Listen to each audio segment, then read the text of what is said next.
बिस्मिल्लाहिर्रहमानिर्रहीम अस्सलाम वालेकुम फ्रेंड्स। अरहम कलेक्शन के एक न्यू सेशन के साथ आपकी खिदमत में हाजिर हैं। आज इंशाल्लाह सिविन टेक्निक्स में हम हिडन लेस लगाने का तरीका आपके साथ शेयर करेंगे। इंशाल्लाह ये विजुअल वॉच करने के बाद, ये वीडियो कंप्लीट वॉच करने के बाद इंशाल्लाह बहुत आसानी के साथ आसान सी टेक्निक्स को यूज़ करते हुए घर में बैठे हुए शॉप पे बहुत अच्छे तरीके से आप ये लेस हिडन आप अटैच कर पाएंगे। चाहे वो आप अपने दामन के साथ अटैच कर रहे हो, चाहे बाजुओं के साथ अटैच करना चाह रहे हो, चाहे कहीं पे भी कमीज़ के किसी भी पोर्शन पे आपने ये लेस अटैच करनी है, तो हिडन आपने कैसे अटैच करनी है, बहुत आसान सी टेक्निक्स होने जा रही है। आपने जस्ट कंप्लीट वीडियो को वॉच करना है, किसी भी पॉइंट पे इसको स्किप नहीं करना, ताकि हमारी जो कंप्लीट टेक्निक्स हैं वो कहीं पे भी आप स्किप ना करने पाएँ। तो सबसे पहले यहाँ पे लेस आपने अपने फैब्रिक से रिलेटेड ले लेनी है।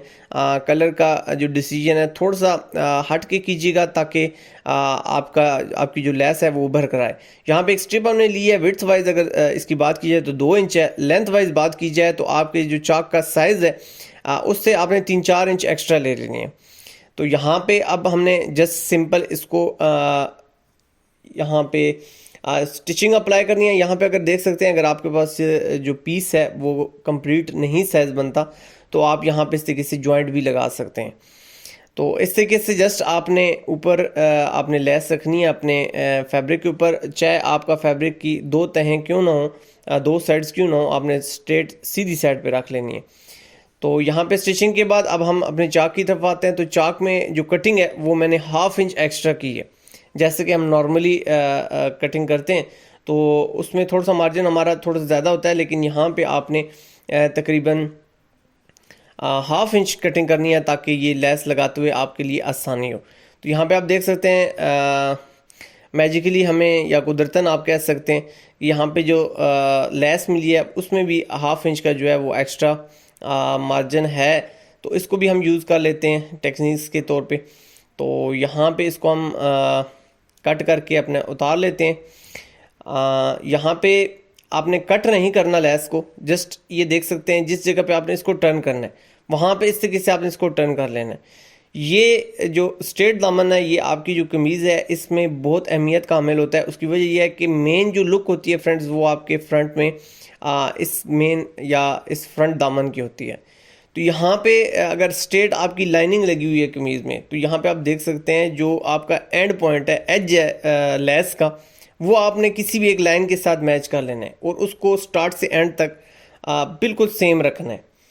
इससे क्या होगा कि आपकी लेस इंशाल्लाह बिल्कुल स्ट्रेट लगेगी। अब यहाँ पे सेम एज इट यही प्रोसीजर हमारा दूसरी साइड पे, आपने मशीन को यहाँ पे ब्रेक देनी है और उसके बाद जहाँ पे आपकी टर्निंग पॉइंट है वहाँ पे आपने इसको आसानी के साथ हाथों की मदद से टर्न करते हुए 1/2 इंच के मार्जिन पे आपने इसको ले करके जाना है।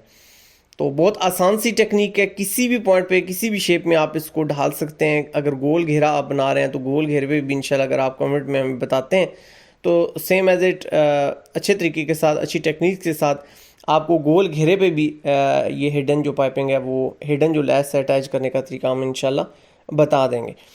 तो इसके लिए आपको कमेंट सेक्शन में हमारे रहनुमाई करनी होगी। ये कॉर्नर आप देख सकते हैं अल्हम्दुलिल्लाह कितनी नफासत के साथ, कितनी खूबसूरती के साथ यहाँ पे बैठ चुका है। साथ साथ रेशे या थ्रेड्स जो हैं उनको आपने लाजमी स्किप करते जाना है, ताकि आपके काम के अंदर फिनिशिंग मेंटेन रहे।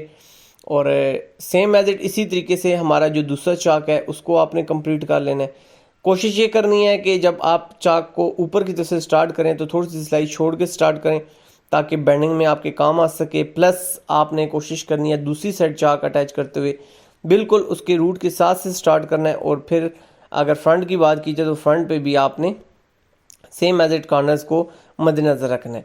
अब आयरन पे जाते हैं। तो जो हमने फैब्रिक यहाँ एक्स्ट्रा अटैच किया है इसको हमने माइनर सा अब बैंड कर लेना है, क्योंकि जितना चौड़ाई में होगा तो उतना ये आपका खूबसूरत लगेगा। अगर आप इसकी चौड़ाई कम करना चाहते हैं तो कम भी कर सकते हैं, लेकिन उसमें आपने फैब्रिक की जो चौड़ाई है वो कम कर लेनी है।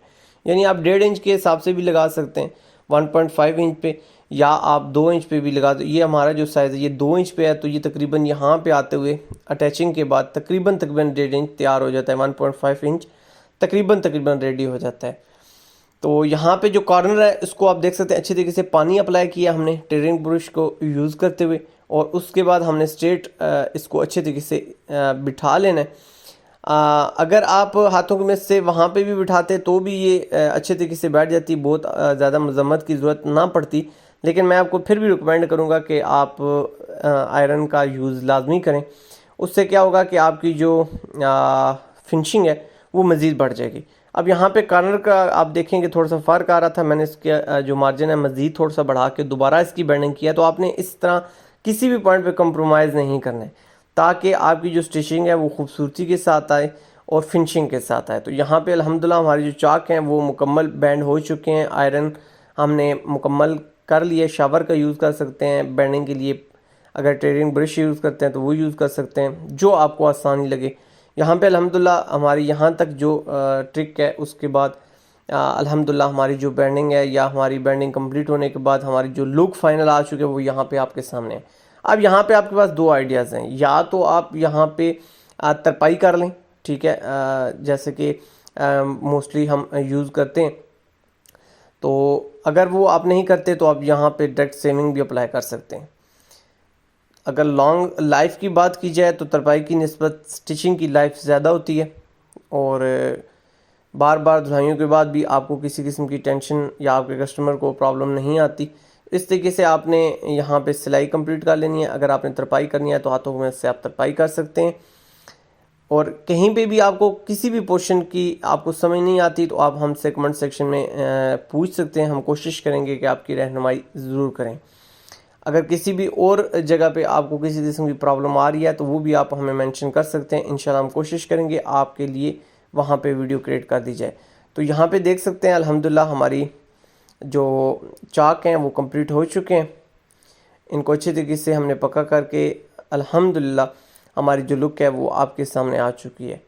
यहाँ पे आप आज के सेशन में आपको दो चीज़ें सीखने को मिली होंगी। एक तो अगर आपका डबल साइडेड कपड़ा है तो आपने कैसे चाक यूज़ करना है, या प्लस आप यहाँ पे अगर आपकी चेक की जो लेस है वो नहीं है तो वो आप देख सकते हैं कि यानी फ्रंट बैक की लेस है तो उसको कैसे अटैच करना है वो भी आप देख सकते हैं। यहाँ पे आप देख सकते हैं हमने सेम एज बाजू अटैच किए हैं और बाजू हमारे गुम सिलाई के साथ अटैच है। तो इससे इसकी जो फिनिशिंग है वो आप देख सकते हैं मज़ीद अल्हम्दुलिल्लाह बढ़ चुकी है। तो इंशाल्लाह कोशिश करेंगे ये मुकम्मल टेक्निक्स जो हैं बाजुओं की भी टेक्निक्स इंशाल्लाह आपके साथ शेयर की जाएँ। और आज के सेशन में होप सो आपने बहुत कुछ सीखने को आपको मिला होगा। इसके बारे में आपने कमेंट सेक्शन में हमारी रहनुमाई करनी है। अगर आप चैनल पर न्यू हैं तो चैनल को सब्सक्राइब ज़रूर कीजिएगा ताकि इस किस्म के ज़बरदस्त और यूनिक सी टेक्निक्स आपको रेगुलरली देखने को सीखने को आप मिलती रहें। अपनी ज़िंदगी से जुड़े अपने पैरों का बहुत ज़्यादा ख्याल रखिएगा। आपसे मुलाकात होगी नेक्स्ट की ज़बरदस्त और यूनिक से सेशन में। जब तक के लिए सोहने रब दे हवाले।